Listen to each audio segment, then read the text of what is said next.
कुलदेवतेची सेवा कशी करावी, कुलदेवता आणि कुलदेवी पूजनाचे फायदे।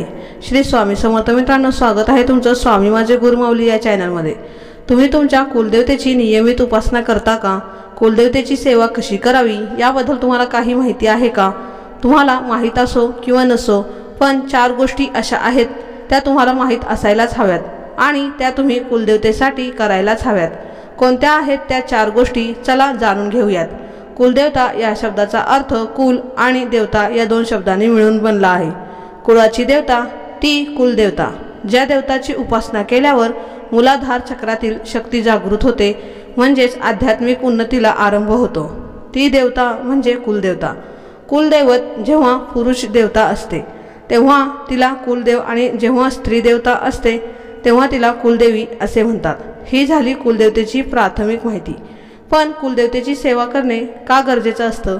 आपल्या कुलाची देवता आपली रक्षणकर्ता असते आणि म्हणूनच आपल्या कुटुंबामध्ये किंवा आपल्या कुळामध्ये सगळं सुरळीत चालावं यासाठी आपल्याला कुलदेवतेची उपासना करणे गरजेचे असते। मुलांचे शिक्षण असेल, लग्न असेल, आपल्या घरातील आजारपण असतील, या सगळ्यामागे कुलदेवाची उपासना व्यवस्थित न होणे, कुळाचार व्यवस्थित न होणे ही सुद्धा कारण असू शकतात। आपल्या कुलाची आई, आपल्या कुलाचा देव, तो पावला पावली आपल्या कुटुंबाचं रक्षण करत असतो आणि म्हणूनच देवाची उपासना होणे हे तितकंच गरजेचं असतं। त्याची सेवा उपासना कशी करावी? फार काही करता आलं नाही तरी 4 गोष्टी मात्र करायलाच हव्यात। 1 नंबर, कुलदेवतेची मूर्ती, टाक किंवा फोटो यापैकी काहीतरी तुमच्या घरामध्ये असायलाच हवं। तुमच्याकडे पूर्वापार चालत आलेले कुलदेवतेचे टाक असतील तर अतिउत्तम, पण काही जणांकडे टाक नसतील तर तुम्ही कुलदेवाची मूर्ती किंवा फोटो घरातल्या देवघरात ठेवायलाच हवी। नुसतं ठेवायचं नाही तर त्याची नियमित भक्तिभावाने पूजा देखील करायची आहे। 2 नंबर, दुसरी गोष्ट म्हणजे रोज कुलदेवतेचा मंत्राचा जप कमीत कमी 1 माळ तरी करा।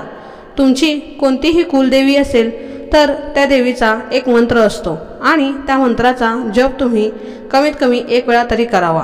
समजा तुमची कुलदेवता आहे महालक्ष्मी, तर श्री महालक्ष्मी देवे नमः असा नामजप तुम्ही नेहमीच करावा। विवाहित मुलीने सासरच्या कुलदेवतेचा जप करावा आणि ज्यांच्याकडे कुलदेवी आणि कुलदेव असे दोन्ही असतील त्यांनी कुलदेवाचा नामजप नियमित करावा। आता जर कुलदेवता ठाऊकच नसेल तर काय करायचं?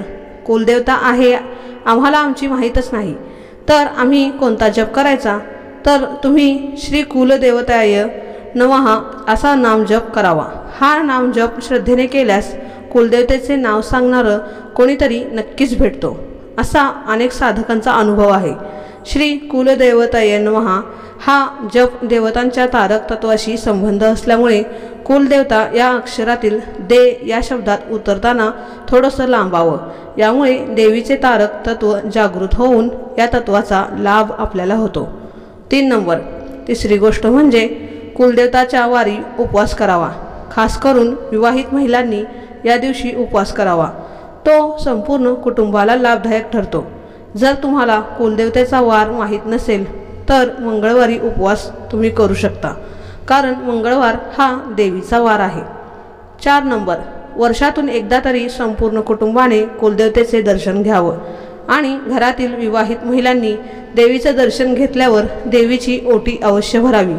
आपल्या आध्यात्मिक उन्नतीसाठी ज्या देवाची उपासना आवश्यक असते अशा कुळात आपल्याला जन्माला घालतो त्या देवतेला कुळाची देवता म्हणतात।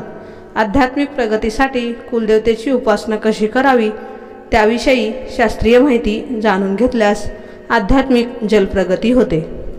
कुलदेवतेची उपासना करूनच आध्यात्मिक आणि हिंदवी स्वराज्याची स्थापना करून व्यावहारिक उन्नती झाल्याचे व ज्ञात उदाहरण म्हणजे श्री छत्रपती शिवाजी महाराज।